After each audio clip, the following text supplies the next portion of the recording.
We've been speaking a lot in abstract terms. I mean, the political history of this country has lots of terms for party, Jeffersonians, Federalists. You know, the old Republicans were a group at one point. The party system here has undergone a lot. And I think when you try to examine the idea of war or the idea of conflict from within inside one really, realistically speaking, one closed system, such as just American politics, you kind of miss the mark on what's really going on. Rights, there's really no such thing as rights. Rights are kind of something that we as humans have determined over time as certain boundaries for how we measure our freedom against our own responsibility. We kind of call this autonomy. Plenty of people have defined this over the course of history. War happens when collectively, as a culture, as a society, the clashes between what people see as a right and a responsibility don't reconcile to the degree in which, you know, violence needs to be exercised. And it's not really about of any of these particular values. It's about the clash of values in general. And I think that's something that really needs to be explored, especially in the context of something like the Iraq War, the Iran-Iraq War. What is this? You know, really a war over? You can make the very strong argument that this is a war over economic interests, and I would tend to agree that, you know, it doesn't really matter red or blue. What's fueling this conflict is human greed. But another big part of this conflict is the idea that you have two kind of irreconcilable religious identities. Is part of the Islamic doctrine. It says if you're not Islamic, we see you as an infidel and we need to destroy you. I don't agree with that or disagree with that. That is in the Quran. I'm just saying, I don't advocate either. I'm just saying when you have such a disparity in value interests, there's more to it than just abstract discourse on things like rights. Thank you. If I could just briefly respond and say, I would disagree with you that there's no such thing as rights. There are rights, and rights are inherent in every human being on earth. And they flow from the fact that we are alive, and that knowledge is not automatic. That is, that we have the right, for example, I have the right to make a living, and no government has the right to take that away from me. So rights are either granted by God, who I don't believe in, or they are inherent in our nature as human beings. But I agree with the rest of what you said. Very good. Okay, next. Good day. Thank you very much. I found it very enlightening.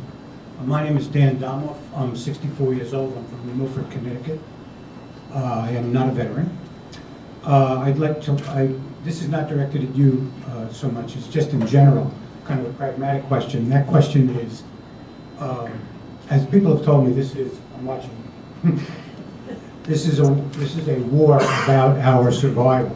Now, maybe not everyone sees it that way, but my question is, if it is about our survival, why hasn't the president, or why didn't President Bush, ask the Congress for a declaration of war? In my recollection, the last time a declaration of war was asked for and given, tell them, World War II, December 8th, 1941. We fought a lot of wars since then, no declarations. I got to know what's going on. Thank you. Well, can I just add a point of information to that? Actually, the reason for that, you know, there's no more declarations of war. It's gone out of style because Truman, during the Korean War, just went ahead and sent the troops, which is something that Roosevelt would never have done. But by that time, you know, the Cold War was starting and the anti-communist hysteria, and so he just sent the troops in. And ever since then, Congress has given up its power over foreign policy, which it has, you know, according to the Constitution. But then again, the Constitution is a dead letter in so many other ways.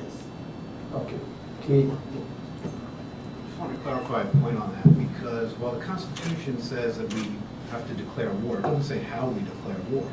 So when the Congress authorized force with their resolution, is there any reason to believe that that wasn't, in fact, a declaration of war? Oh, you mean the Iraq War, oh, there was yes. a declaration authorizing use by Congress. I mean, you know, you can get, you know, formalistic about it, but it seems to me that Congress pretty much stopped asking any questions after that point, and just gave sort of a blank check, and didn't exercise its power and its responsibility of oversight, probably because of just war hysteria.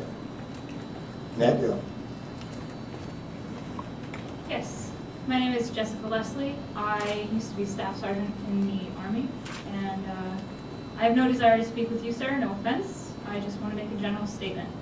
I find it sort of sad that people in America today can wave their flag on the 4th of July and say, yay, I'm patriotic, but they don't know when Veterans Day is. So I just want to read something that was written by somebody in the Army. It is the soldier, not the minister, who has given us the freedom of religion.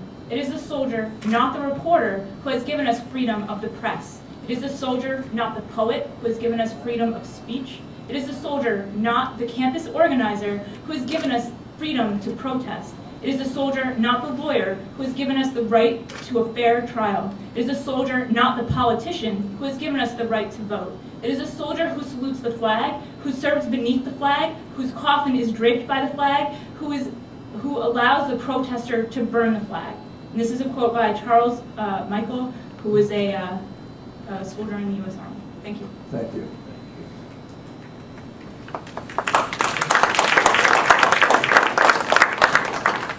If I could just respond to that, actually that's not true. It's the founders of this country and the revolutionaries who overthrew the British king, who gave us.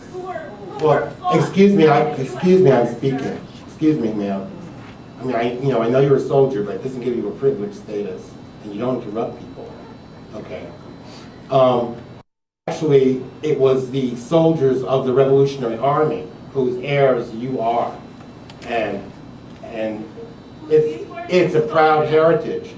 But I think that you see, and you know, I could see you during the speech, and you had this kind of angry look on your face, like you, and plus like you weren't listening to a word I said, which was just a scholarly kind of a thing. Well, wait a minute. I mean, I am not against soldiers, okay? In a rational, free society, we would have soldiers, because after all, there are bad guys out there who want to attack us. What I am saying is that wars of aggression, okay, are not cool. That if you are defending the country, then fine. But if you are attacking other countries without provocation and occupying them, that is immoral. That is immoral. And so, you know, if you want to get all self-righteous about it and read this inspiring stuff to me. I feel that you're very disrespectful by calling soldiers drones. That's horrible. I never called a soldier a drone. Yes, you did. Where? You said Here's the text of my speech. That people in Iran Well, you want to create an killed incident. by drones. Okay, ma'am. I think we have to stay with the thought here and have our next person speak. No, I was talking about drone attacks by drone weapons. by There are other people that need to address. by a this. militarized drones. Predator. Meaning like a machine, not that you are a drone. So you misunderstood me completely. But that's because you weren't listening. I Oh, was don't. listening, sir. No, you I weren't. wouldn't have known. Go look up drone and see what it says. Just in a the minute, dictionary.